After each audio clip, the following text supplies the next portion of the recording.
Hey Tigers, welcome back to my office. Remember, I don't have a couch in my office, but I love participating in our College Park Tigers couch where I get to read to you guys. This is my office where I get to see my beautiful plant friends.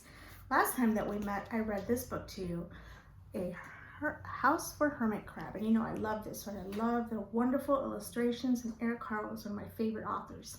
But today, I was looking through all of my books, oh my goodness, and I found one of my very favorite ones. I actually had a shirt like this at one time when I was a kindergarten teacher. I love this one, Where the Wild Things Are.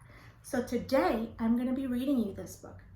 And it's the story and the pictures are by Maurice Sendak. That means that Maurice is the author and the illustrator of this fabulous book, okay? So let's go ahead and dig inside to see what's going on, where the wild things are. There's a lot of pages, but look at the very first illustration that we see. Ooh, we see wild things in here, okay? There we go. The night Max wore his wolf suit and made mischief of one kind. Look at Max with his wolf suit on.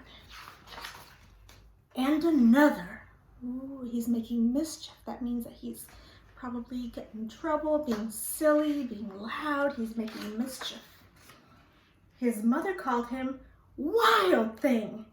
And Max said, I'll eat you. So he was sent to bed without eating anything. Look at that, there he is. He does not look happy. That very night in Max's room, a forest grew. Ooh, look at that. Can you imagine a forest growing in your room?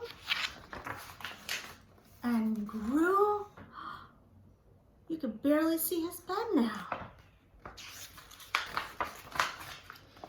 And grew until his ceiling hung with vines and the walls became the world all around him.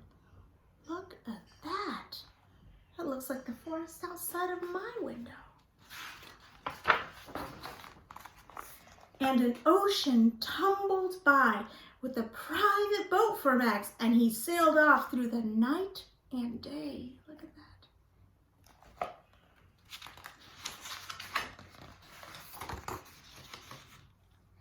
And in and out of weeks and almost over a year to where the wild things are.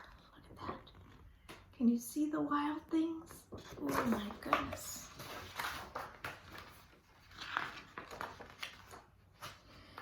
And when he came to the place where the wild things are, they roared their terrible roars and gnashed their terrible teeth and rolled their terrible eyes and showed their terrible claws. Look at the wild things. Oh my goodness. Till Max said, be still, and tamed them with a magic trick of staring into their yellow eyes without blinking once, and they were frightened and called him the most wild thing of all. Look at that. And made him king of all the wild things. And now, cried Max, I'll let the wild rumpus start. Look at that. Look at that rumpus. It's like a party. They made a ruckus and they were silly. It was a wild rumpus. Look at that. And they were hanging from the branches.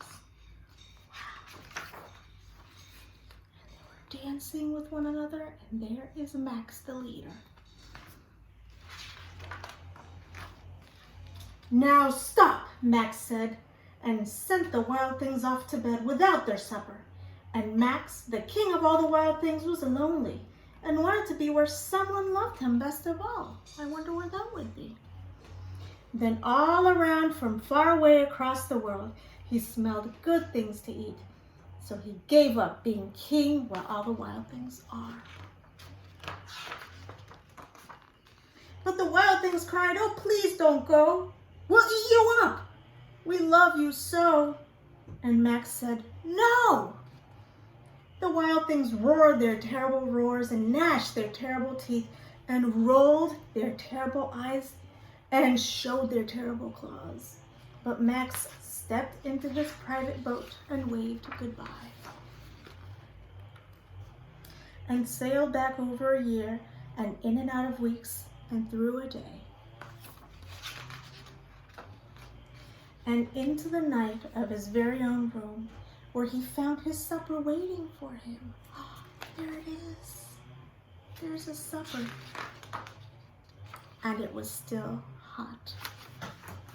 I love best of all about this book how big Max's imagination is. I love that so much.